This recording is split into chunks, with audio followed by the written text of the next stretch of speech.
Walk me through how you would approach from scratch YouTube growth. First step, you create what I always call a YouTube Masterplan. Look at how much content is already out there and how much need for content is there.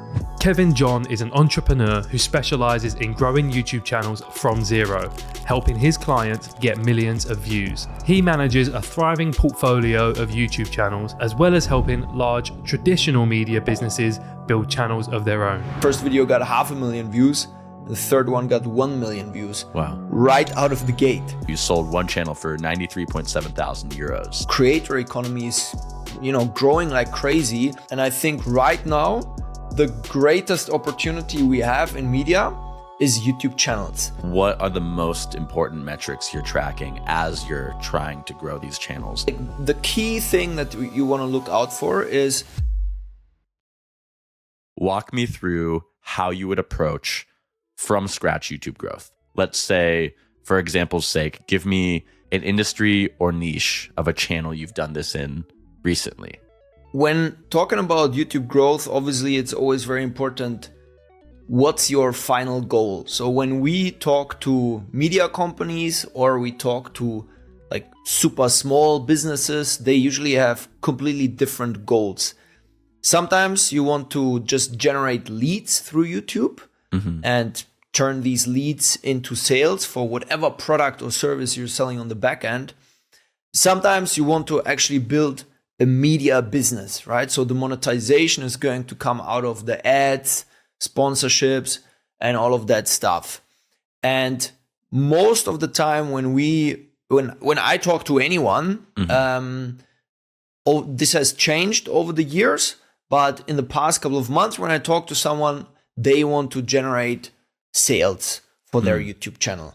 And I think this is something like that we can talk about later, because I massively changed my mind and also my business model on this. I was building channels in order to build channels and then make money with YouTube AdSense. And I drastically changed my business model because I realized there's something else that you can actually make much more money with, and that is much more beneficial to what I want to build as an end goal. But long story short, so you ask yourself, what do you want to do? And I can give you an example of we did this in the sauna industry, for example, recently. So super cool industry, right? Let's say you are a business, you build saunas and you sell saunas online. Like these, you're talking about the ones where it's like, oh, get this one, put it in your backyard, or like with the infrared, put it in a room in your house. These kind of saunas. Exactly.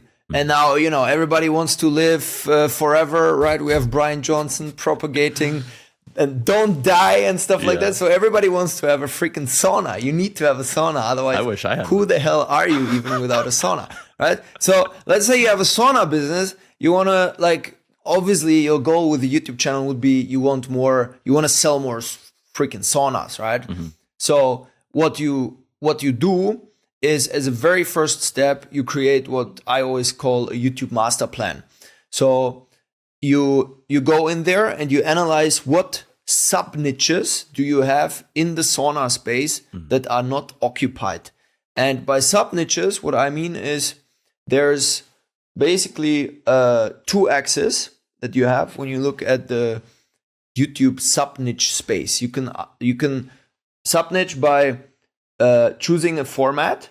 So, for example, documentaries, video essays, interviews, talk shows, whatever, right? Street interviews. So you can do all these kind of things. And then you can sub niche by topic. So if we're talking about saunas, okay, this is already a reasonably kind of narrow niche, but you could go even deeper, right? You could only talk about infrared saunas, for example, or only about outdoor saunas or whatever, right?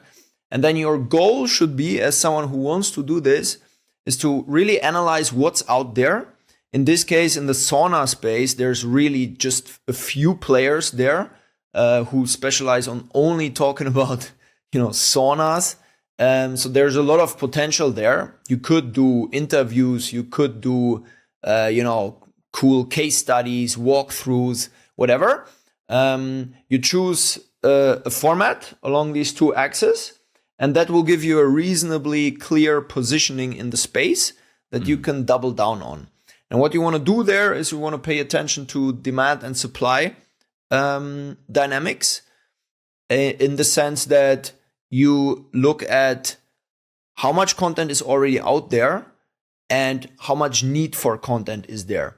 So for example, we started already 2 years ago, we started a channel about biker gangs. Yes. Now, I have no personal affiliation with Hells Angels or whatever, so please don't come hunt me here in Warsaw. This channel was just something that we did because we saw there's a lot of search volume for, gangs or groups like Bandidos, Hells Angels, and so on Google. There's a lot of literature, so it helps to look at books and what's out there. It's a lot of literature, movies, and so on, but there's not the equivalent of YouTube channel content or YouTube video content out there. And so we realized, okay, there's probably an opportunity there. We went in there, and first video got 500,000 views, and the third one got 1 million views. Wow. Right out of the gate. And so first one is Masterplan. Then look at how do you position yourself along these two axes with your content, then design the whole content production process around it. If we build YouTube channels, sometimes we assemble small teams. Sometimes it's with a media company, then they already have a team. They don't want us to, bring our team. So we do a coaching model where we help them, basically, for example, coach script writers or coach video editors on how retention-based editing works on YouTube. And that's how we operate then. Okay, real quick, there's a lot I want to get into here. So number one, let's say the motorcycle gang example, when you discovered that this is an opportunity, like how did you come across that? You're telling me how, you're looking at the search volume on Google, you're looking at how there is like a high volume of other media, books and such, but not on YouTube. How are you identifying this? Are you just like going out there and you have like a certain amount of hours you spend each week or month, like looking for these opportunities? What tools are you using to find these? Yeah, so there's a bunch of tools that you can use in order to analyze the YouTube space. And in essence, what all of them, like the key thing that you want to look out for is the relationship between how old the channel is and how many subscribers the channel has and how many views the channel is generating. So to give an example, what you would be looking for is a channel that is, let's say, it's just 3 months old and it has 500 subscribers, but the past 4 videos had 100,000 views on average. Now that tells us this channel is probably doing something extremely right, and this niche that this channel is operating in is probably massively undersaturated. So unless you're, really inexperienced and you make a lot of mistakes, if you go into this niche, probably you will have success. I can give a shout out to a friend who's like working in this space, building YouTube channels, Noah Morris. He has a tool called NextLev, for example, because you ask for tools. That's a tool, they call it a niche finder, that analyzes the whole YouTube space and then, looks at these supply demand imbalances. So this motorcycle example, you said the first video got, I think, 500,000 views, and then the third one got 1 million. What were the resources you guys put in to produce this? Like, how many people working on this? How many hours? What investment monetarily? What did it take to what did you have to put in to get that output? Yeah, so let's go back a little bit, right? Like I started building these YouTube channels because I had one YouTube channel myself, this Megalomedia channel, where I noticed I can actually outsource a lot of these things and I can take myself out of the equation, right? And then I was like, okay, nice. Like I can build one channel and maybe I can build 100, right? and then I can be next whatever Rupert Murdoch or something like that, you know. So I'm like, let's do it. Then obviously a lot of kind of problems that I didn't foresee happened, but to go back to this point, yeah, you can outsource a lot of the things. So when we started channels back then, when we went all in on basically channel building for our own portfolio, typically we had one channel manager. And sometimes this channel manager was also good enough to do script writing. That's my favorite. If not, then you have a separate script writer, then you have a video editor, and you have a thumbnail designer. Ideally, in terms of, you know, hiring a channel manager, that was always a little bit difficult. Usually what happens is you get a really good script writer, and at some point you promote them to channel manager, because they're just, you know, it's so familiar at this point with the topics and so on. Now, sometimes if, you know, we had one more sophisticated channel, there you have, you know, sound designers or people who are just responsible for motion graphics. But that's, you know, the basic setup that I just told you. And I remember for this biker channel, the investment that we had was like, we were break even essentially within the first months. So immediately we got the monetization for the channel, and immediately we were break even, because we probably spent like $1,500 to produce these 4 videos. And then the break even is purely from AdSense. Exactly. And then break even is purely from AdSense, because nobody at the beginning, no sponsor is going to trust you or is going to put anything on this. And we also didn't think super long term, like, you know, are we going to build a media company or something? We were like, okay, let's just get the views and get the AdSense bag. So, okay, we should talk about Megalomedia. So I'll explain what I know about it. As of right now, as we chat, it has 199,000 subscribers. The description is: Megalomedia takes you behind closed doors to expose the secrets of the finance and business elite. There are 315 videos on the channel. The oldest are from 5 years ago. And for the first maybe year or two, it's you in the thumbnail. And the videos are all about being a consultant, investment banking, finance career advice, basically what you were coming out of right then before you swung back into this media career. And then about 2.5 years ago, the thumbnails change, and it's all these documentaries about billionaires and investors and like these kind of narrative stories about finance. Not the like, here's how to get a job in finance kind of thing, but like, here is, you know, here's a 20-minute documentary about George Soros or something like that. And you're not in the video anymore, but you are the narrator. So tell me about what that was. You, like, even further back, we don't have to get into this right now, but you were a teenage YouTuber, and then you spent this career in business. And then what brings you back to YouTube? Well, as you said, I've been doing YouTube on the side essentially all my working life. And at some point after I came out of China, I've been living in China, and I said, okay, now I want to, you know, do something new. I want to start something new. I decided, why not try doing YouTube full time? You know, it was always like this thing that, you know, also people in the finance industry, when you tell them you have a YouTube channel, they're like, huh, okay, that's cute, right? Peanuts. Yeah, so it never felt like something you can do full time. But then I looked at the numbers, and creator economy is, you know, growing like crazy.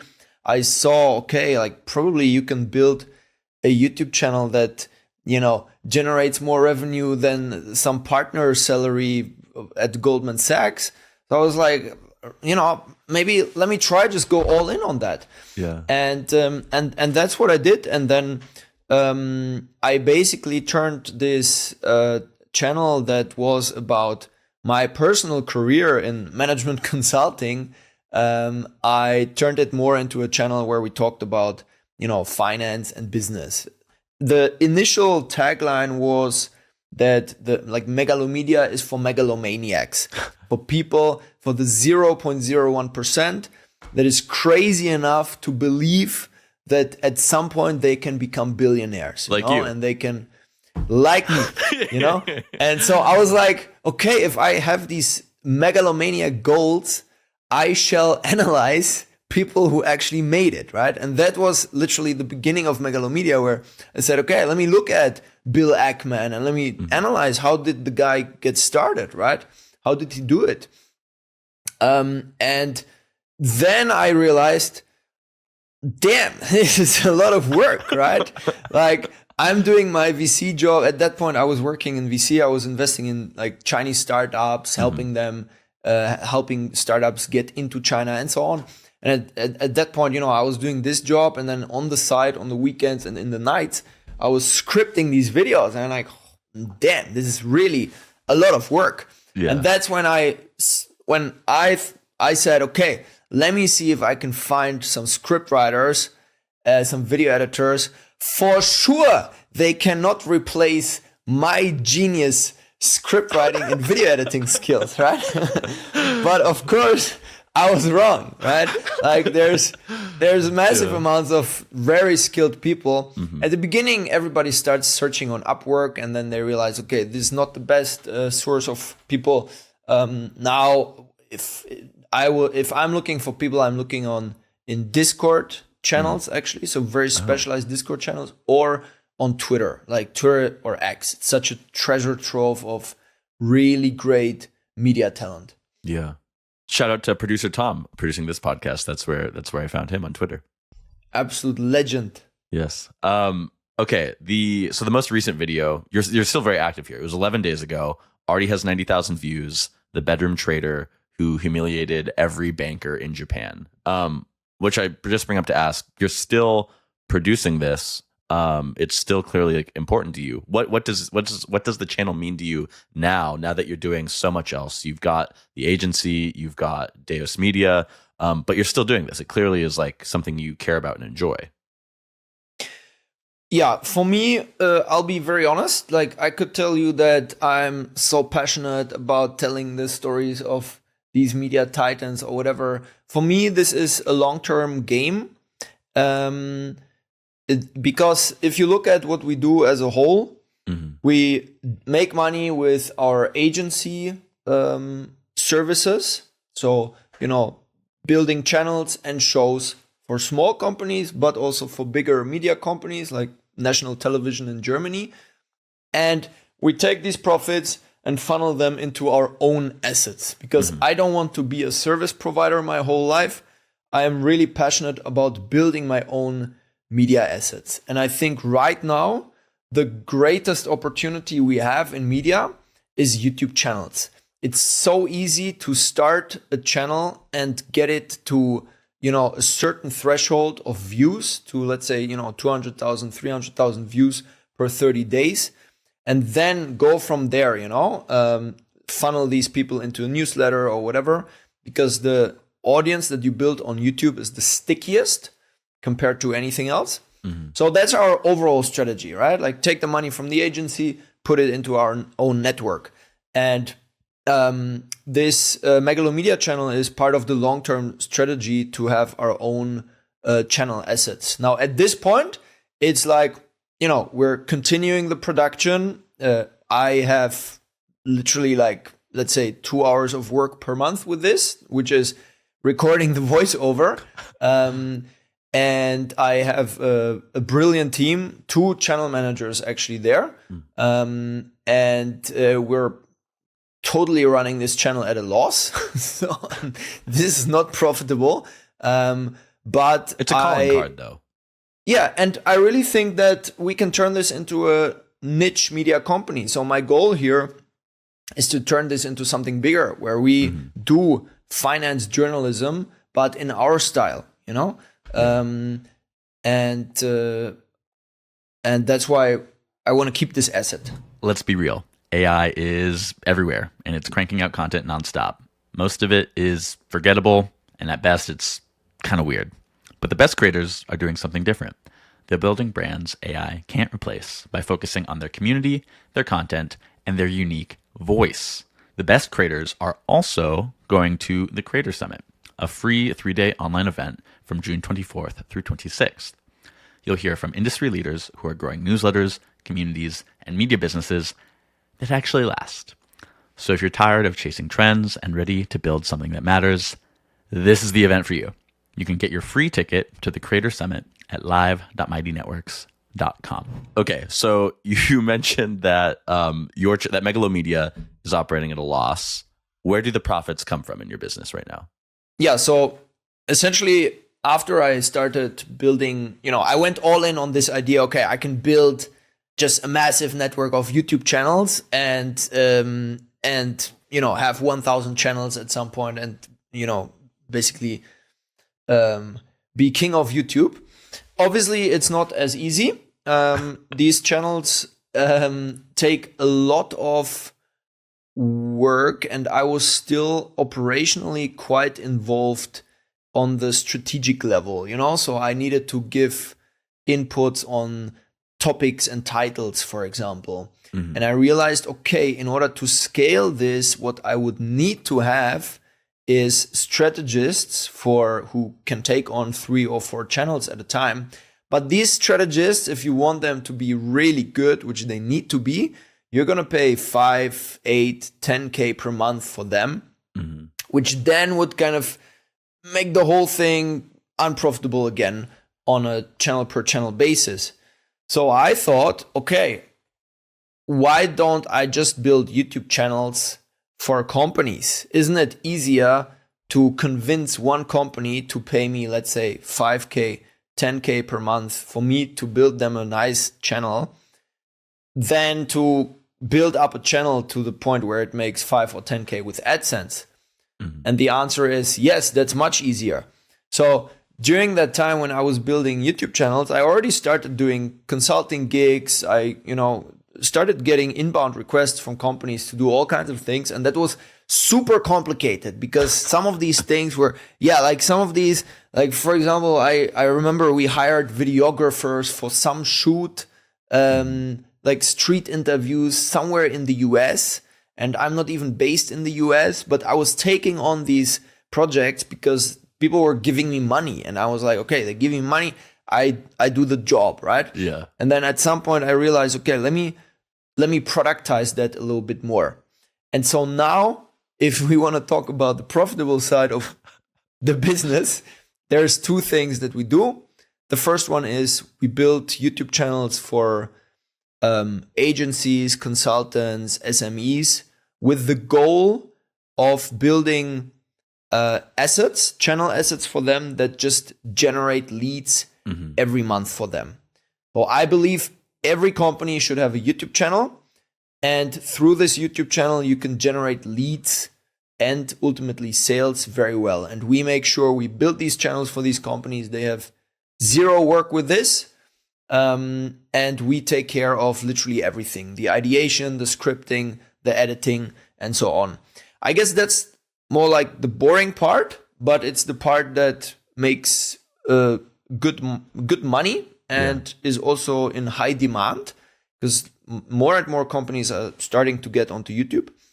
The second thing that we do is we work with media companies because there's extremely high confusion in the media world on how to operate on YouTube. Mm. So what we do is we talk with, for example, we're working with national television in Germany. There's players like ARD and ZDF that probably nobody on this podcast will know, but every German that listens to this knows them.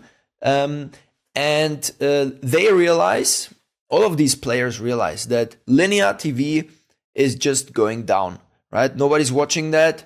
In Germany, the average age is, somewhere in the 60s. Literally the viewers are dying. So these companies or these media companies, they are trying to get onto streamers, onto YouTube, and so on. And we help them to do that. So, for example, we produce one channel. It's called High Performer Henning. Mm-hmm. It's a channel about finance and business in the broadest sense, but told in a humorous way. And it is, at this point, I guess, the second largest business and finance channel in Germany. And and we have more examples where we do similar things. Sometimes we will finance this by teaming up with a company. So, for example, now we're working on a very secret project, but I can give a sneak peek. We're working with a let's call it a nutrition company, supplement company, and we will have a villa with lots of creators in there, and there will be challenges, and this will be streamed on.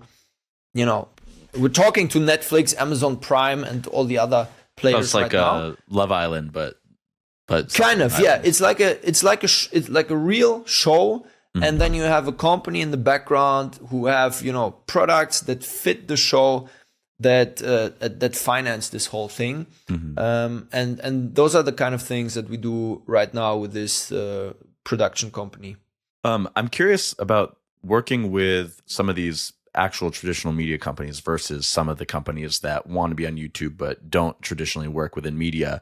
I'm always interested in like what creators can learn from traditional media versus what can be kind of thrown out. Are there things about working with some of these companies that you really enjoy, something that they bring to the table that you've learned from them, even these traditional media companies? Yeah, 100%. I think when we started working with television, the biggest revelation that we had was how diligent they are in their research and how they do journalism, and for every new script writer that we onboard from the YouTube world, and then we're like, okay, you're gonna work on this television channel, it's always a shock for them because they need to have two sources for everything that they claim, right? They need to really be diligent in doing their research, and I think that's something that the whole YouTube world can learn a lot from, because in the end we want to have the truth out there. We don't just want to make some claims and pretend like this is the truth, but we really want to do deep research. And I think that's something we can learn from this old world, which we take for granted, then that if we switch on the TV, these things are fact checked. And obviously there's discussions about that some of them are skewed towards the left or right or whatever. But in the end, they have this ambition to have it all fact checked, and I think that's something that I really enjoyed learning about. What about how they are measuring success? Is it something that is it just pure audience numbers?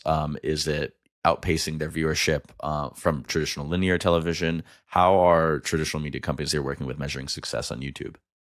Yeah, great question. So what they have is they have archetypes, and for these different archetypes, they have a lot of specific names, and the archetype. And then for some archetypes, they reach them very well, let's say, senior people that, sit at home and have nothing to do, and they had a great career and what. So there's these different archetypes. And then one of the archetypes is young, ambitious, urban, mid 20 to mid 30-year-olds. And then they go as deep as basically telling you what kind of brands they wear, Patagonia or whatever, and what kind of TV shows they like, what kind of movies, music they like. And so this young, ambitious, 25, 35, that's one of the archetypes that we focus on. And then the KPI of these media companies is literally to just reach these people. So in the first moment, some of them are not looking at profitability or something.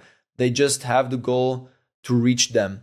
But that's different from company to company.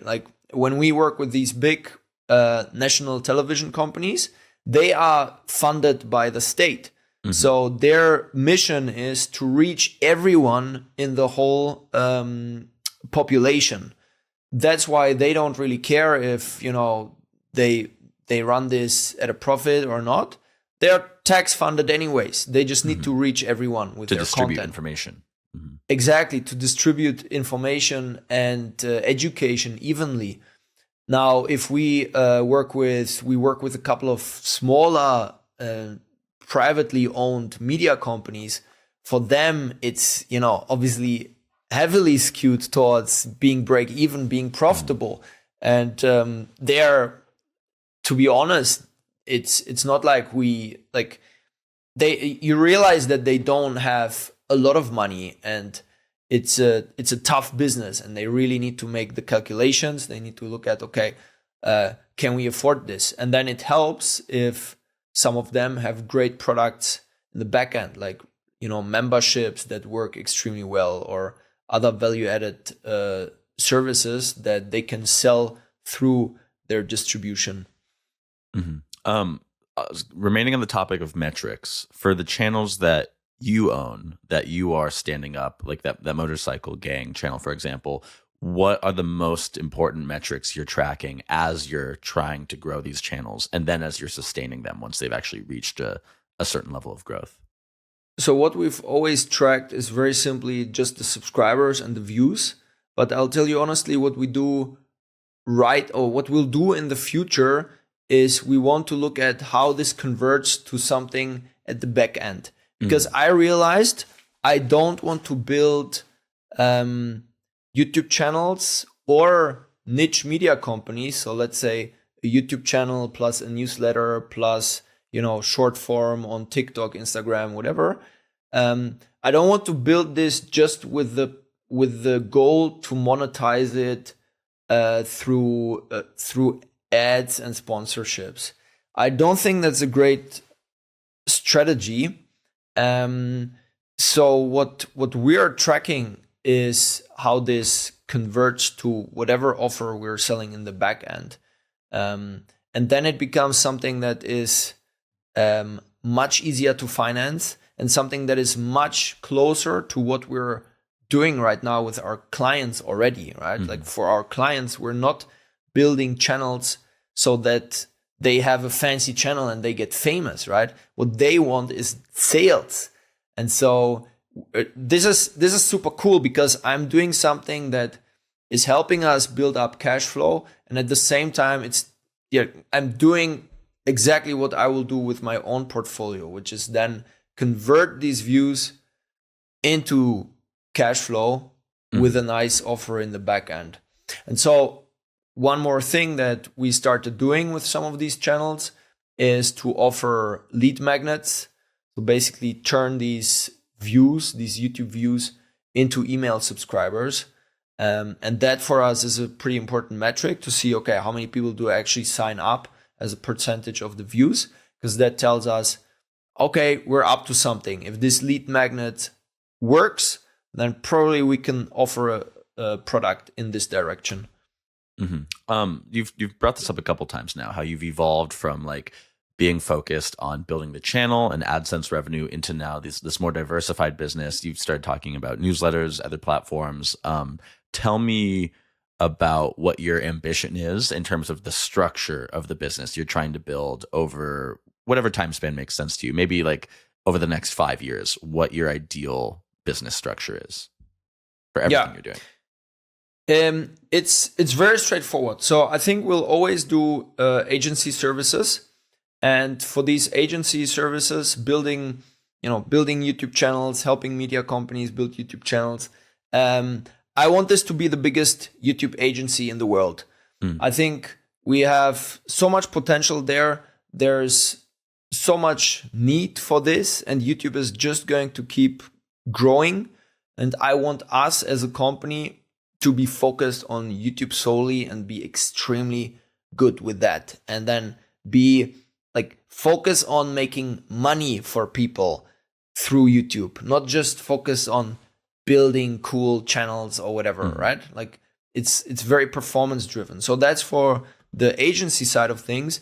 And then the ambition on the channel side of things is to build niche media companies. And I think what's realistic is that starting from next year, we can build one niche media company per month with the based on the YouTube channels that we are starting to build in this portfolio. Now, what is a niche media company? Again, it's you start, at least we start with the YouTube channel, and then we funnel this traffic into something else to diversify. So for example, into a newsletter, and then we start monetizing that through paid communities, micro SaaS applications, or whatever. Yeah. How many channels are you involved in right now? Both that Deus, your holding company, owns, and then client channels. Two separate numbers, I guess. Yeah. So the channels that we built ourselves, we at the peak we had 14 channels, and then with this move where we realized, okay, like it's really hard to run 14 channels at the same time if you don't want to like spend the additional money to get strategists on board. And so right now I'll stop you for a second. How at that peak, how many employees did you have as well? I think it must, so employees, not many, because back then I almost hired nobody. So now we have more employees than back then, but we had probably 40 or 50 freelancers. Oh, wow. Which is crazy. And back then I was literally the guy talking with each person, and obviously we had channel managers who helped, right? But I was still extremely involved. So pretty close to burnout, I think. And then we cut that down through I think through basically either selling. So we sold 2 channels, just channels dying because channels don't run forever, right? If you go into some of these niches, they are very hot for some short time. But if you don't increase the production quality steadily over the next months and years, at some point you're outcompeted. So the channel just dies. So some of them just died. And the other ones we still have. And we just run them, or we have actual plans for expanding them. And it's how many is it now? 6. 6. Okay. Wow. From 14 to 6. Some of these sales you had this post from late 2023 on LinkedIn where you say you sold one channel for 93.7 thousand euros. I was impressed by that. How many of those did you sell versus died from the gap of 8 from the peak to now? So as I said, we sold 2 channels that were like basically similar price. We sold a very small one, but that was more like that was super small. Yeah. And basically a friend from Twitter who's going to build something cool with it. So far we always used Flipper, which I think is a platform that definitely could use a lot of improvement in the YouTube channel space. But I guess it's still the best one out there. Mm-hmm. How are you pricing a channel like this, like that 93.7K number? You don't have to give the specific numbers for this deal, but like what factors go into this deal besides like audience size? Okay, so there's a lot of factors when it comes to valuation. If you just look at it from a financial perspective, I would say there's numbers being thrown around from 5 to 11 EBITDA TTM, so trailing 12 months.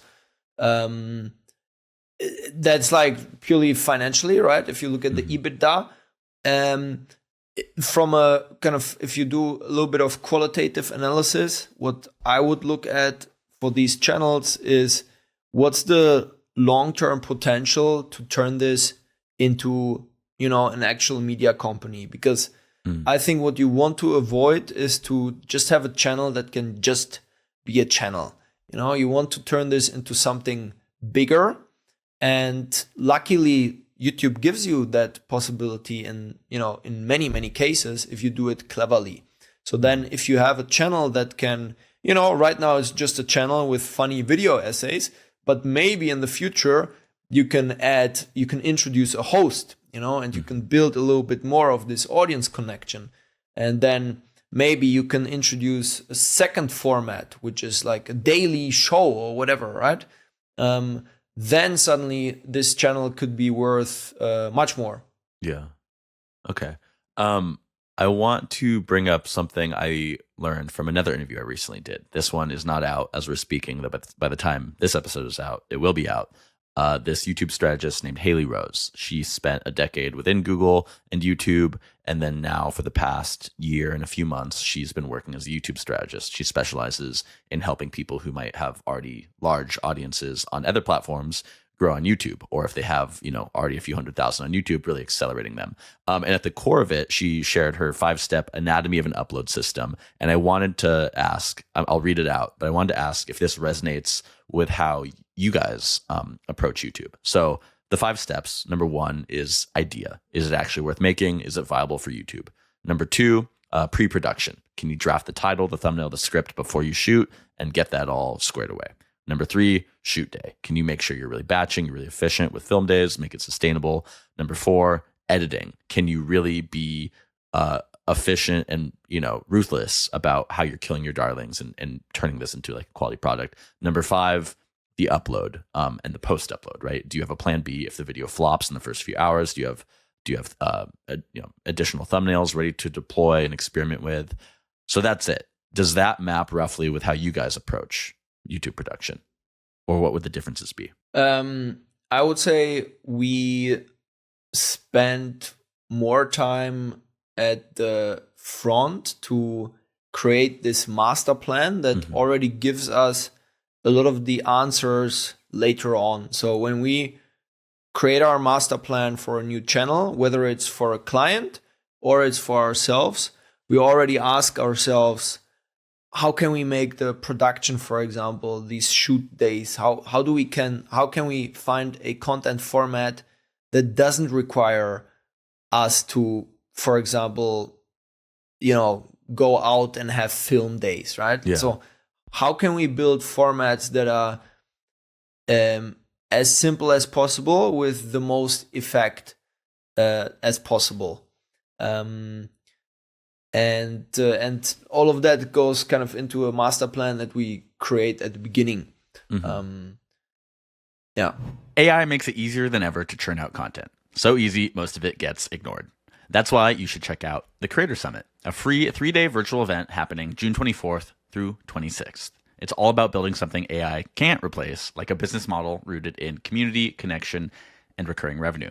You'll hear from top creators and operators who are growing real, sustainable brands in a world reshaped by AI. Snag your free ticket to the Creator Summit at live.mightynetworks.com. One other thing I just remembered, speaking of people I've spoken to on this podcast before, this guy Alex Emery, who I had on back in September or October, and he works currently with this big YouTuber, John Nellis. He's helped him grow. He's a footballer YouTube account in the UK. But before Alex, who I spoke to, was working with John, he was at Sky Sports, the major UK sports broadcaster, and he played a key part in growing their YouTube presence. So obviously I'm thinking of your work, working with the German television broadcasters.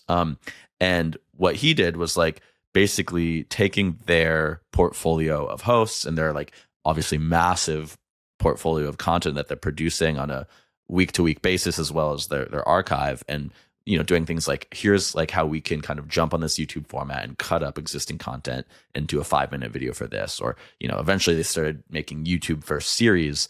But yeah, I wanted to ask like what you're doing to help these broadcasters translate their existing content into YouTube content. Yeah, so most broadcasters, when we talk to them, they already kind of have a rough idea of where they want to go and who they want to reach. And then in most cases, you also have some kind of specialization there. You have existing IP, you have existing, let's say, connections, actors, or whatever that you might want to repurpose. And we try to build upon that.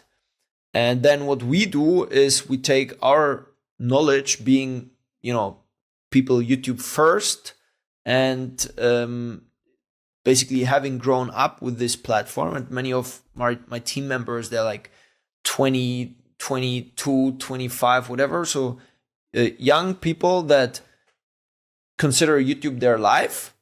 And we come up with ideas and concepts and formats that fit these pre-existing conditions, assets, IP, and so on. And I will say that in most of the cases, you need to, do this YouTube first. So you don't try too hard to kind of take existing stuff and then cut it up or whatever and put it on YouTube. That usually doesn't work because Not these YouTube days. is it's such a specific platform, and only going YouTube first will give you the desired results. So you mentioned growing up with YouTube. I think it's time to talk about your history as a teenage YouTuber. You mentioned this when we first met, but we didn't get so deep into it. So I would love, like, in as much as this leads to what you do now, I would love for you to tell me about how you got into YouTube as a teenager, what you were doing, if there was like as intentional and strategic as you are with it now. What were you doing? Why were you doing it? Yeah, I think this was, I need to look it up because I keep getting asked about it and I don't know the exact age. I think it was either 15 or 16 when I started my first YouTube channel, and it was about men's beauty. So this was something that, preoccupied my puberty mind at this point. So I needed to figure out, how to get rid of pimples and how to style my hair and stuff like that. So I started a YouTube channel about that. And as a man, obviously that was quite a phenomenon back then, which led to me becoming YouTube partner super quickly. Back then, being YouTube partner was like this big thing, right? It was still a manual application process and none of this algorithmic process that we have right now, right? Where basically you just become YouTube partner once you meet the threshold. It was more like, now I guess you're ready to apply and let's hope for the best, maybe it's too early. And that grew quite nicely. At some point you get a lot of attention with that, some positive, some negative. At some point it didn't align with my interest, so I said, okay, let me just stop. Now, looking back, if I would have kept going, who knows what would have happened, right? But back then, my mindset was, I want to build a super big company. I need to, go into do business studies, work for a company, ideally, some strategy consulting firm or some investment bank, and then, launch my super serious company, right? That's going to be taken seriously. It cannot be YouTube, right? And then kind of YouTube stuck with me, right? It was always this thing that I was doing on the side. I had so many different channels over these past years and had reasonable success with it. And then at some point I said, look, I should just probably do that full time. And I have never been happier. It's amazing, that I can just build stuff on YouTube. And I can work with other people who are passionate about YouTube and media and talk to guys like you, for a living. Yeah. No, I mean, it's amazing. So one thing I'm picking up here that I didn't necessarily know, you even while you were working as a consultant and building this career, like a decade you spent in business, you were always kind of tinkering on the side or with just various channels? Yeah, some successful, some not successful. So I went through the phase that some guys, I guess, went also through where I had a motivational channel. At some point, I think when I was 17 or 18, I started another channel about, topics like how to get a girlfriend. Yeah. Even though I didn't have a single girlfriend in my whole life at that point back then, right? But I was good enough to give advice on it, apparently. I had a channel about my life as a consultant, and I think this is the podcast where I'll take credit for this. I think I kicked off an entire industry, YouTube industry, of people talking about their consulting or investment banking job. Because I swear to God, when I started talking about my kind of typical day as a management consultant and what's better, management consulting or investment banking, back then there was nothing out there.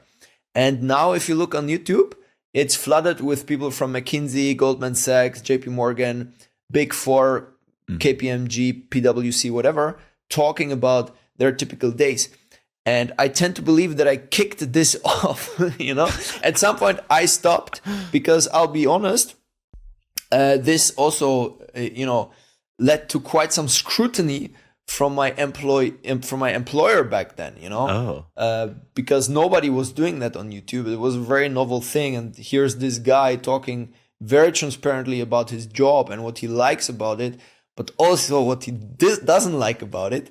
So, I kind of stopped at some point, but this kept growing. More people got onto YouTube, started talking about these jobs until now.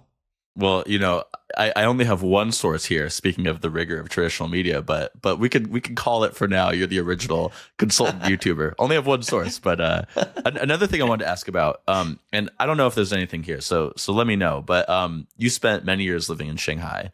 You helped many businesses, as you mentioned briefly earlier, startups kind of enter the Chinese market. I'm really interested in as much as like that cross-cultural experience of like coming from Europe and then like helping businesses break into the Chinese market has taught you anything about the way you operate even today, and like making sure that the work you're doing for YouTube with these companies like can translate to broader markets, etc. And again, I don't know. Maybe I'm reaching for straws here, but I'm really curious if there's something from that experience that you can take away in regards to your work in the creator economy. Yeah. So 3 things: certain like scrappiness, secondly speed, and thirdly results orientation. So for the first one, Chinese people are extremely, what I would say, like scrappy. The goal is to get things done. In Germany, for example, we sometimes, we have all of these rules and bureaucracy, and this needs to be done that way. Chinese people sometimes are much more creative in how they approach things, and they just, they just find a way, basically. And I try to apply that both to what I do with my own channels, as well as, more importantly, what we do with client channels. The second thing is speed. China just operates at a speed that is, I would say, 5 times as fast as Europe, and feels like 2 times as fast as the US. So when you come back from China to Europe, you feel like, damn, like nothing's moving here. So I try to take this mindset of we don't need to like create this thing in like it doesn't need to take us 2 months to create this series, for example. Like, let's try to do it in 3 weeks. Why not? Right?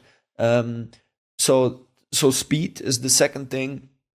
And then the third thing is results orientation. When I was working in China and we were, for example, working with big state-owned enterprises, but also with private corporations, and matching them with startups and stuff like that. It doesn't matter, but the point is, when we worked with these companies, what I always saw is there was not a lot of talk about, we like all of these soft factors. Like, these people asked me directly, what is the ROI? Like, how much money are we going to get out of this?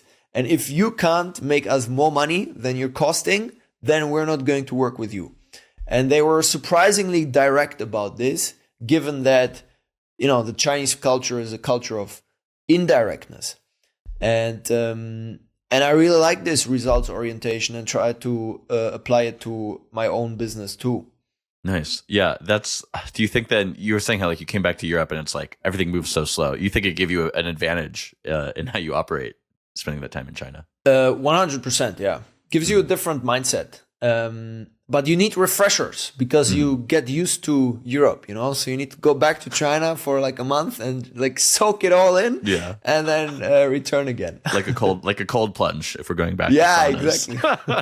exactly. How much time do you spend working each week, and like how is this broken down? It seems like you do a lot, but that a lot of what you do is done very efficiently. So how much time do you actually spend working each week, and how does that break down? Right now, my life is literally work and workouts, and I'll be very vulnerable here. For the first time in my life, I realized that that's not ideal. Like for the past years, it was great for me because I love my work and I consider working out, and I did a lot of martial arts up until last year, where I had my last fight. To be a great balance for that. But now for the past couple of months, I thought, okay, I think I need to, if I want to build a family, and that's something I definitely want to do, I need at least a little bit of balance there. I will probably still work much more than, the average human being in the population. But I need to have a tiny little bit more balance there. I think I'm trying to be as efficient as possible. So for whatever task that I do, I have the habit of asking myself, first of all, can I outsource it? And then if I outsource it, can I outsource it forever so that I, brief this person now and then never again? And that helped me a lot when working with freelancers, because if you need to brief these people again and again, it's a nightmare. And I try to create SOPs wherever I go. So whoever worked at one of my holding companies ever knows that I love recording screen recordings, and I'll just record them on my phone. Whenever I review something or someone sends me something, wants feedback, I immediately do a screen recording. I give my feedback, and then I upload it into, either it's a knowledge base or it's some kind of SOP, so that this mistake or this process does not need to be repeated again. And you don't need to communicate it to them again. Okay, just a couple more questions. Regarding YouTube, what is one trend you're most bullish on and one thing you are most bearish on regarding YouTube specifically? So what I'm extremely bullish on right now is the trend of building in public on YouTube. So a lot of founders hopping on this, and I guess people like Daniel Dallin are trailblazers who started this. But I think there's much more potential there, and I think we'll see not only these 20-something-year-old billionaires or millionaires. Sometimes feels like every 16-year-old is making millions each month. I don't think we'll see only them, but we'll see more and more, older like CEOs, managing directors, whatever, on the platform, building their personal brand. And if I may, one thing that I would suggest for everyone who wants to do that is another trend that I'm extremely bullish on right now is vulnerability.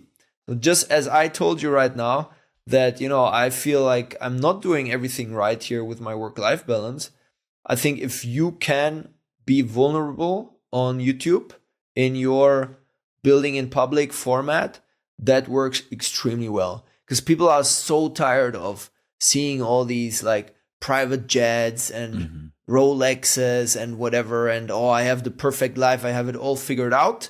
And we all know it's not true. Yeah. We all have so many problems, we have so many challenges, and it feels like every year we get older, there's only more question marks in our lives, and here we are pretending we have it all figured out, right? So vulnerability works to anyone who wants to try it. What am I bearish on? I think I'm bearish on the whole YouTube automation, low quality content space, which I was a part of too, right? Like when we started building channels, we really went hard on content that can be produced for as cheap as possible and can get as many clicks as possible. You would never get a sponsor for this kind of content because they would look at it and they're like, what the fuck is this, right? But you get AdSense revenue for this. And I think I'm bearish on that. There's two sides of the coin here. I think the thing to be aware of is that YouTube doesn't like that kind of content, right? Because it just decreases the quality of the platform. If you have like weird videos that are, AI generated and basically like clickbait you into watching something that then after watching this for 10 minutes, you feel like you lost some brain cells. And on the other side, though, I think for people that approach it cleverly, if they are able to upgrade their content and their production quality, and now we are at this interesting point in time where AI is getting better and better, and we can generate entire sequences of video essays, for example, with a snap of a finger within seconds through AI. So some people who play it cleverly and who are big right now in this YouTube automation and faceless space, they might actually be able to drive down their production cost massively within the next 12 to 24 months. And then if they then also drive up the production value, then they are onto something, I think. Yeah, I agree with you where it's like as the ability to produce quantity increases, quality only becomes more valuable. Kind of what you're saying. 100%. I guess we can kind of stop it here. We've been talking for a long time. This has been a great conversation, but I do want to give you the chance to plug whatever you want. I don't know if you're looking for more clients right now, but this is your time to plug. I think I'm always interested in connecting with people from the media space. I'm genuinely passionate about it, right? So anyone who hears this and resonates with something I said, feel free to reach out.